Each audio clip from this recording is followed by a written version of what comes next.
അതായത് 302-ാം വകുപ്പ് അനുസരിച്ചുള്ള കൊലപാതകം, അതുപോലെ തന്നെ കൊലപാതകം നടത്തണമെന്നുള്ള ഉദ്ദേശത്തോടുകൂടി വീട്ടിൽ അതിക്രമിച്ച് കിടക്കൽ, ഇന്ത്യൻ ശിക്ഷാ നിയമം 449-ാം വകുപ്പ്, അതുപോലെ 506(2) ഈ കൊലപാതകത്തിന് ശേഷം ഈ പ്രതി പുറത്തിറങ്ങി അവിടെ ഉണ്ടായിരുന്ന സാക്ഷികളെയൊക്കെ തോക്ക് കാണിച്ച് ഭീഷണിപ്പെടുത്തി ഓടിച്ചു, അതിന് 506(2). പിന്നെ section 30 of the arms act, Indian ആയുധ നിയമത്തിൻ്റെ 30-ാം വകുപ്പിന് ലംഘനം.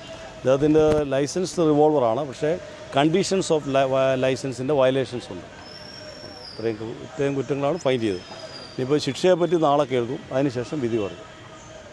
പ്രതിക്ക് പറയാനുള്ളതും പ്രോസിക്യൂഷൻ പറയാനുള്ളതും നാളെ കോടതി വിശദമായിട്ട് കേൾക്കും. അതിനുശേഷം മാത്രമേ അതിൻ്റെ വേർഡിക്റ്റ് പ്രൊനൗൺസ് ചെയ്യത്തുള്ളൂ. എത്രയായിരിക്കും ശിക്ഷ നാളെ തന്നെ ഉണ്ടാവുമായിരിക്കും. എത്രയായിരിക്കും ശിക്ഷ എന്നുള്ളത് നാളെ കേൾക്കുള്ളൂ.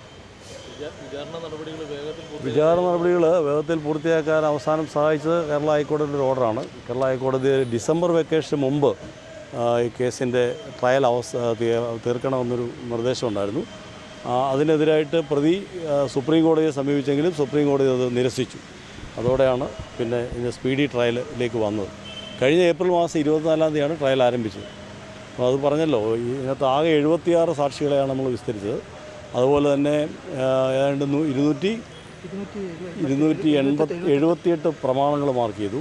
75 MOs ഉണ്ട്, മെറ്റീരിയൽ ഓബ്ജക്ട്സ്. ഈ തോക്കടക്കം, തോക്ക് 50 വെടിയുണ്ട, ഇതെല്ലാം അടക്കം ഉണ്ട്. ഇത് പ്രോസിക്യൂഷൻ സംബന്ധിച്ചിടത്തോളം വളരെ പ്രീ പ്ലാൻഡായിട്ട് മെറ്റിക്കുലസായി പ്ലാൻ ചെയ്ത് നടത്തിയ ഒരു ഒഫൻസാണെന്ന് തെളിയിക്കാൻ കഴിഞ്ഞിട്ടുണ്ട്.